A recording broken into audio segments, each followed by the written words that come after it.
剧情紧接上次，几次的战斗都失败后，阿修罗男爵在海底等待作战。因为活跃的富士山会在特定的时间喷发火山灰，然后再让两个机械兽，一个读 Zaila， 一个读 Dancheru， 七和 I 的组合，它是一个外来音，我们一个叫泽拉，一个叫单车炉好了，一个进攻城市造成混乱，吸引魔神 Z， 另外一个偷袭光子力研究所。都假儿在学习魔神 Z 的操作方法，感觉就像背课文，这种东西应该操作更容易记住才对吧？火山灰和预计一样遍布了这片区域。先让泽拉进攻城市，光子力研究所发现了机械兽后，出动了空中部队，魔神 Z 和爱神 A 也开始行动。空中部队先行接触机械兽，攻击无效。从第一集到现在就没看到过空中部队成功过，不知道为什么每次还要派遣这个部队。泽拉的手指导弹全灭了空中部队，打得一手好酱油。单车炉也开始偷袭作战。魔神 Z 和爱神 A 找到了泽拉，都假儿认为沙野家的机体性能太低，希望他后退。但是沙野家一如既往的头铁，发动导弹攻击，也是一如既往的不破防。我觉得爱神 A 要么加强一下武器，要么就别搞得跟个仪式一样，每次打一下，每次不破防。机械兽从腹部发射导弹，魔神 Z 挡住了，没破防。地狱博士就不能加强一下导弹吗？每集看这个也尴尬。光子力研究所发现了奇怪的物体接近，不过因为火山灰的关系，没有办法有效的监控敌人。泽拉发动电钻攻击，爱神 A 的后背被开了一个洞。关于这一点很有意思，就好像魔神 Z 把爱神 A 当肉盾了一样。最后魔神 Z 把泽拉的脚抓住，全部拆了下来，然后帮助爱神 A 撤退。这时候没有注意到后方的魔神 Z 被泽拉偷袭，而沙野家和他的机体成功返回研究所，爱神 A 进入了紧急修理状态。这时弹车炉也达到了指定地点，成功将铁甲面军团运输成功。魔神 Z 一个上钩前打倒敌人，泽拉发动电激光，机器人没事，驾驶员晕了。这个抗震和抗电系统有待加强。泽拉想趁机也去光子力研究所汇合，但是都假儿醒来使用火箭飞拳成功抓到了机械兽，但是魔神 Z 也被建筑埋到了底下，无法行动。假儿将这一情况报告给了研究所，而研究所也发现了来偷袭的弹车鲁。担心哥哥的智郎经过2连撞后，将情况报告给了宫贤之助博士。博士让手下联络军队，然后和智郎乘车赶往魔神 Z 的地方。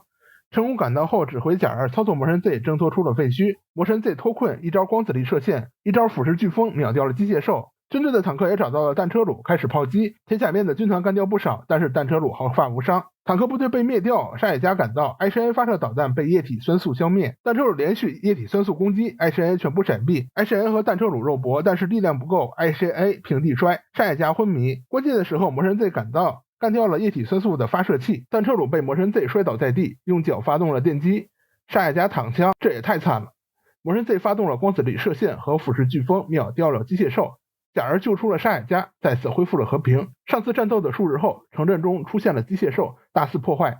这个叫做欧泽内斯 B3， 我们叫做欧泽内斯 B3 好了。魔神 Z 和爱神 A 赶到城镇，欧泽内斯 B3 从眼中放出火焰，将周围和爱神 A 全部燃烧起来。当魔神 Z 放出水柱浇灭火焰时，机械兽已经消失得无影无踪。这一切都是阿修罗男爵的计划。男爵化作一名女性，在城市的废墟中散播愤怒。核心内容是，因为光子力研究所，城市才会被攻击，市民才会无家可归。让市民去攻击光子力研究所。博士发现后，立刻去通知都假儿，但是仍然晚了一步。宫胁之助在前往地球防卫委员会参加会议的途中，被市民袭击。赶到的都假儿代替博士去参加会议。会议的主题是希望光子力研究所关闭。那些政治家认为是因为光子力研究所的关系，地狱博士才会不断的进攻日本，导致民怨沸腾。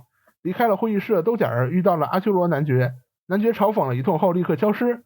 回到研究所的都假儿因为研究所关闭的问题和沙野家发生了争吵，沙野家因为父亲受伤的关系内心发生了动摇，都假儿负气离开。阿修罗男爵化身的女性还在继续煽动市民，都假儿不顾我们的生命和财产，还要和地狱男爵战斗，煽动市民去都假儿的住所阻止他。阿修罗男爵趁机让欧泽内斯 B3 进攻光子力研究所，沙野家因为父亲拒绝出战，博士通知的都假儿也有所动摇。苏醒的宫贤之助教授和沙野家沟通后，爱神 A 再次出战，而都假儿被煽动的市民堵在家，都假儿也失去了战斗意志，选择躺平。欧泽内斯 B3 发射导弹击中了爱神 A 的膝盖，爱神 A 倒地，继续发射导弹，爱神 A 用导弹反击，这波爱神 A 无伤。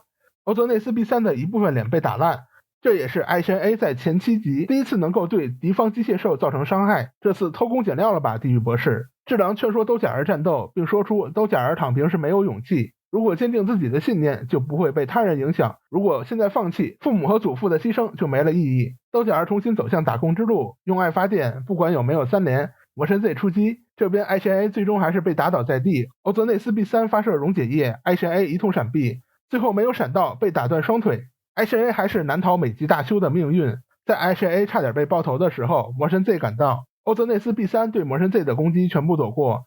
话说回来，命中应该也是无效的，这一躲，城市又毁了一片，而腐蚀液也对魔神 Z 无效，连玻璃那里也无效，这质量太好了。这什么玻璃啊？超合金 Z 做的玻璃吗？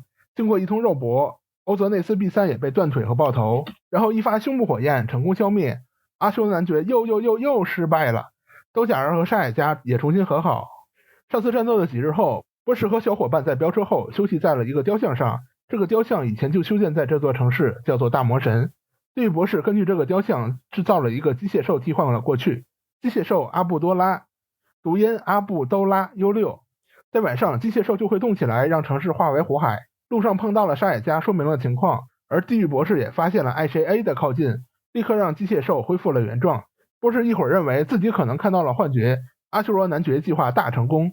研究所这边，沙野家想彻底将爱神 A 改造成战斗型机器人，可能前几集修得太惨了吧，每一集战斗下来都要大修。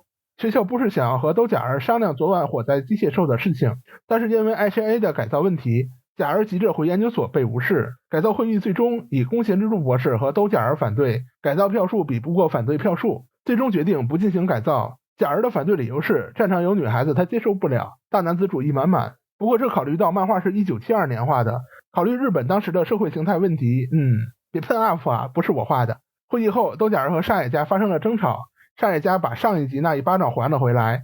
飙车炫技翻车后，对波士说兜甲儿侮辱他。波士来到了兜甲儿这里，带来了沙野家的传信，不管发生了什么，都不许兜甲儿出手。最后就潇洒离去。阿修罗这边，地狱博士已经等不及，催促立刻发动总攻。阿布多拉 U6 出动，城市一片火海。波士和沙野家前往事发城市，因为想到了沙野家的话，兜甲儿并没有及时出动。